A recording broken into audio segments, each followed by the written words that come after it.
Oi, no vídeo de hoje a gente vai falar sobre a vocação intelectual. Nós vamos aprofundar aquilo que eu já tinha feito em outros vídeos, né? A gente vai de fato começar a aprofundar nessa questão da vocação, da vida intelectual, de estudos e tudo mais.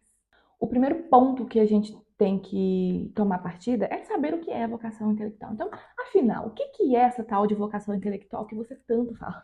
Aquelas pessoas que fazem da vida intelectual o próprio trabalho. Isso é vocação intelectual. A vocação, de uma forma geral, ela é justamente naquilo que a gente tem paixão por fazer, né? Se você é médico, se você é professor, se você é pedreiro, qualquer profissão, se você ama aquela profissão e faz realmente todo o seu coração, aquela profissão é a sua paixão, né? E de fato vai ser a sua vocação. A gente tem que ter em mente também que a vocação intelectual, a gente não estuda, eu não leio livros, eu não dedico tempo por mero prazer ou, tipo, saber por saber, por exemplo. Realmente existe um propósito, existe um objetivo a ser atingido. E esse objetivo é a busca da verdade, né? Dentro da vocação intelectual, ela só é realmente exercida plenamente quando se tem como objetivo a busca da verdade, que é algo tão relativo hoje em dia, né? Nós bem sabemos como as verdades, a verdade, né, está relativa, né? Por quê? Porque existe uma tendência de tudo no mundo querer se adaptar ao mundo moderno. O mundo moderno, ele é decadente, ele é decaído, ele tem vários problemas. Ah, mas em outras épocas também era difícil, mas nunca, nunca, nunca tão difícil como nos tempos modernos. A vocação intelectual, não basta você gostar de ler, não basta você ler muito. Você não pode ler leituras vagas, sem, sabe, sem sentido. Não adianta você ler um monte de romances, você ler muitas distopias, porque isso não vai te levar a lugar nenhum. É preciso ler coisas que realmente vão alimentar o seu espírito. Então, se você está na busca pela verdade, você tem que ler aquilo que vai te levar à busca pela verdade. Santo Tomás de Aquino, Santo Agostinho, documentos pontifícios, é isso, né? Porque a verdade, ela é uma só. A gente está falando aqui da verdade de Jesus Cristo, porque ela é a única. Não existe outra verdade. Através dessa verdade, a gente consegue abrir um leque enorme e dela partir vários princípios, teologia, filosofia, moral, ética, um monte de coisas a partir de um único ponto, que é o nosso Senhor Jesus Cristo. Um ponto para destacar, gente, e quando eu fui fazer uma análise para esse vídeo, eu fiquei pensando, nossa, realmente, a vida de estudos, ela é austera. Ela é austera, ela cansa, você precisa dedicar tempo, né?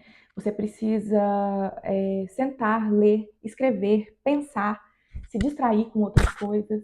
Então, de fato, é uma vida assim que exige muito da pessoa, exige mesmo. Por isso que é uma vocação. Quando a gente está fazendo algo que a gente não gosta, a gente faz muito mal feito. Tipo, a gente está trabalhando num trabalho que a gente não gosta. Provavelmente você não vai desempenhar aquela função como você realmente deveria desempenhar. E com certeza, ao encontrar a sua vocação, você vai fazer isso com excelência. A vocação intelectual, você pode ter ela como uma vocação para sua vida e você pode seguir sua profissão também, porque a gente sabe que hoje você parar tudo que você faz, parar de trabalhar para poder se dedicar a uma vida de estudo, ou você é rico, né, burguês, você tem alguém que te banca, ou você já trabalhou muito e pode ficar sossegado, já está aposentado e não, agora eu vou dedicar a isso aqui. Mas você pode conciliar, né, a sua vocação do seu trabalho, que é o trabalho corrente, vamos dizer assim, com a vocação intelectual. Mas você tem que saber que você tem que dedicar tempo, né? É uma aposta muito alta, é um preço muito alto que poucos estão dispostos a pagar.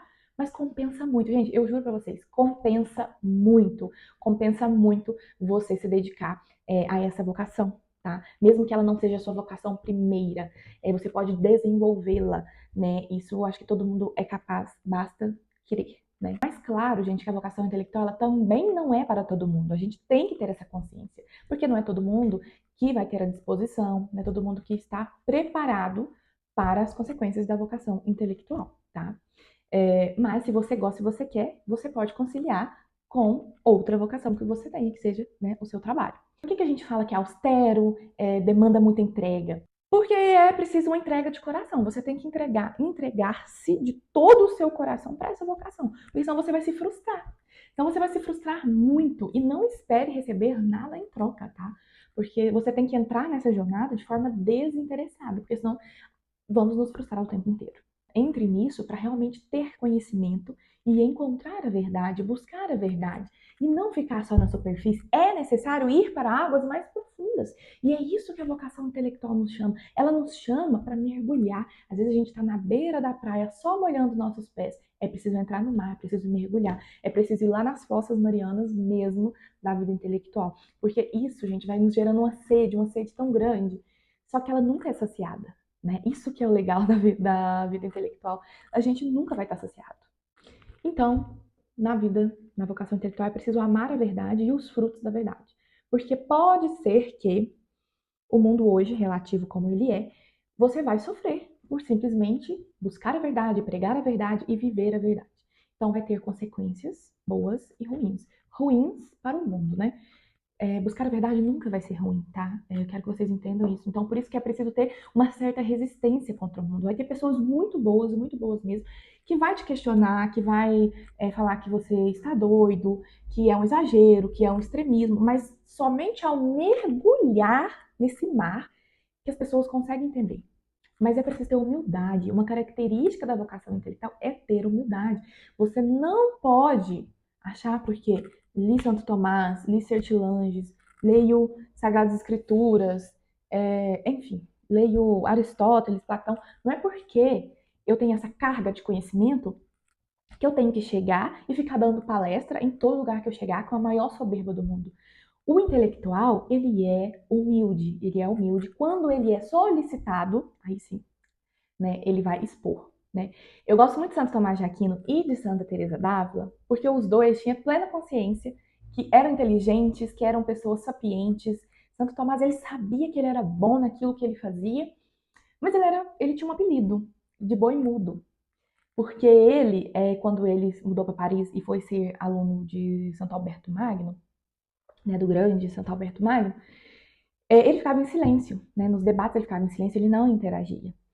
E aí um colega foi ajudar ele porque achou que ele tinha dificuldade de aprendizado. E não era.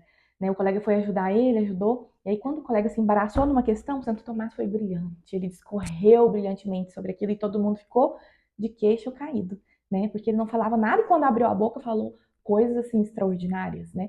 E quando foi solicitado a ele, ele demonstrou o conhecimento dele, né? E um conhecimento totalmente superior, né? De todos os outros, uma mente brilhante. Então, uma coisa que eu falo, a gente tem que ser humilde no trato com as pessoas, saber que nem todo mundo vai estar no mesmo nível intelectual, sempre vai ter alguém que está intelectualmente abaixo e intelectualmente acima, provavelmente será muito mais acima. Então é preciso ter humildade para escutar as pessoas que já passaram por experiências que você, né, que eu ainda não passamos, né?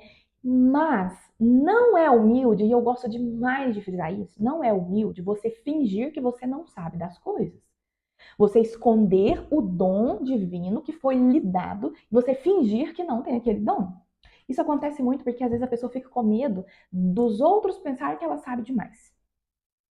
Né? Eu tenho esse medo. Por isso que às vezes eu prefiro ficar em silêncio. Eu acho que deve ser por isso que Santo Tomás fica em silêncio. Às vezes é melhor ficar em silêncio. Na minha cabeça eu penso, melhor eu não falar nada, porque senão as pessoas vão achar que eu tô sendo soberba, que eu tô querendo saber mais que fulano, mais que ciclano. Mas a gente não pode esconder aquilo que Deus nos deu. Então, quando nos é solicitado, por que não discorrer brilhantemente sobre um assunto, fazer os olhos das pessoas brilharem, fazer as pessoas querer buscar a verdade, fazer as pessoas querer buscar aquilo que você busca, né?